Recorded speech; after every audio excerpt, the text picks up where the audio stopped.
Animal rights campaigners say it'll be an absolute disaster if the ban on hunting with hounds is overturned later this year. As the hunting season draws to a close, supporters hope that if the Conservatives win the general election, they'll be as good as their word and remove the ban.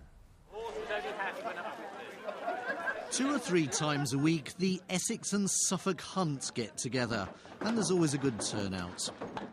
I've been hunting since I was a child. I used to be a master of the Waveney Harriers. How important is it for you to see this ban overturned? Extremely important. It's for the future generation, the country pursuits, the country life. 5 years on, there's still a lot of resentment about the hunting ban. Ever since the Hunting Act was introduced, the Conservatives have promised that they'll overturn it should they get into power. Now there is an expectation that their election manifesto this year will contain a pledge to hold a free vote on the subject early on in a new parliament. So perhaps for one of the last times they set off knowing that they can't chase or kill a fox. A drag bike has laid today's trail. The battle over hunting was a big issue in this region at the time. Thousands protested on both sides of the debate. Laurie Payne from Essex was one of those who led the campaign for the ban. For it now to be overturned would be an absolute disaster for animal welfare and for society itself. There are between 75 and 80% of the population who believe that this bill is a good bill. They don't want to see it reformed or removed. At the time of the ban, there were dire warnings about mass job losses and hounds having to be put down. But a recent survey has found that 76% of hunts have the same number of employees, 73% the same number of dogs, and 93% have the same number or more members than before the ban. Opponents of hunting say it proves that the ban hasn't had an adverse effect, and they say there's no public appetite to revisit this debate. But the hunting lobby is holding the Conservatives to their promise. If they win the election, they're expecting an early vote. Andrew Sinclair, BBC Look East, Essex. And there's more about the future of hunting in the Politics Show, Sunday at 2:15 later time on BBC One. 25 firefighters have tackled a fire at a coal merchant's in West Suffolk. Several buildings were damaged at CPL Distribution in Higham. It took 2.5 hours to get the fire under control. The region's housing target has been reduced slightly after a public consultation. The Regional Assembly is now recommending that 500,000 homes are built by 2031, a reduction of 20,000 on the previous figure. 14 police officers have been commended for bravery after violence broke out at an illegal rave in Essex. A police van was set on fire at the rave at Great Chesterford in 2006. When the police tried to break up the rave at Great Chesterford, more than 60 police officers were injured. They said they'd never experienced hostility like it. At the time, some bystanders accused them of using excessive force. But today, some of the officers involved were commended for their actions. This was a sustained, exceptionally violent attack on police officers, frankly the blue line. And the officers who were here today with their colleagues stood the ground, fought the fight, ultimately overcame the odds. In 2008, 10 ravers who attacked the police during the brawl were jailed for a total of 10 years. The police, receiving their awards today, said the violence was down to drugs and alcohol. Certainly everybody that was in my team came home black and blue.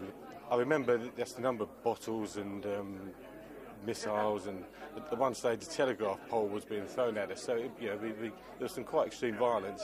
It's difficult to describe how it was, and that this feeling of hostility in the air that I'd never felt before, and I have never felt since, thank goodness.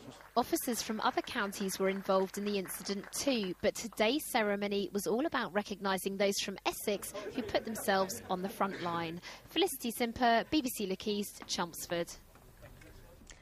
Time for sport now, and a look ahead to tomorrow's football. But first, a day to remember for an Essex cricketer. Here's Tom Williams.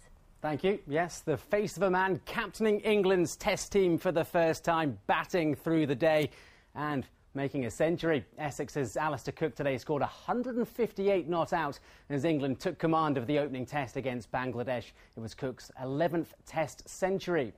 On to football. Ipswich tomorrow go for back-to-back wins in the Championship for the first time this season. Daryl Murphy, the undoubted hero on Tuesday, scoring both goals in their win against Cardiff. Town have given themselves a bit of breathing space in their fight against the drop. When you put the ball in the back of the net, everyone automatically thinks you played much better, but the difference was the other night. Obviously, we took a couple of our chances. But I think the players have been playing fairly well. And as you said, we need that to continue with certainly back-to-back wins if we can. Norwich note, whatever happens tomorrow, they'll still be top of League One. Leeds win in midweek, cut their lead to 4 points at the top. They head to Huddersfield tomorrow, who are down in 7th. A number of players have caught the eye this season, but 3 Canaries in particular. Holt, Houlihan, Martin. Deadly predators, a defender's nightmare, seemingly unstoppable.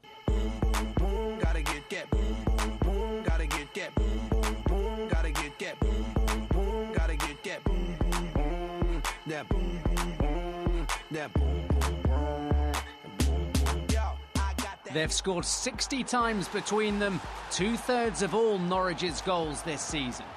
It's been brilliant what they've done, and everybody keeps on going about the front 3 lads, and their goal scoring has been terrific. Not just their goal scoring, but their general all-round play has been really pleasing. And but as I said before, they need other ones round about them to do it, and collectively, we've been excellent.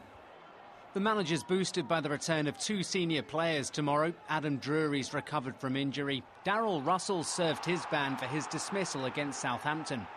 It is frustrating because obviously you want to be out there, and watching football for me is difficult because I like to be involved. I struggle to watch it too well, but I mean, it's been frustrating, but it's been great results, and you want them wins, and 3 wins is absolutely fantastic, and what position we're in right now. Every team make it hard, and Huddersfield will be no different. It's a really tough game, but we're going up there with a lot of confidence. We've won the last 3. We've been on a terrific run.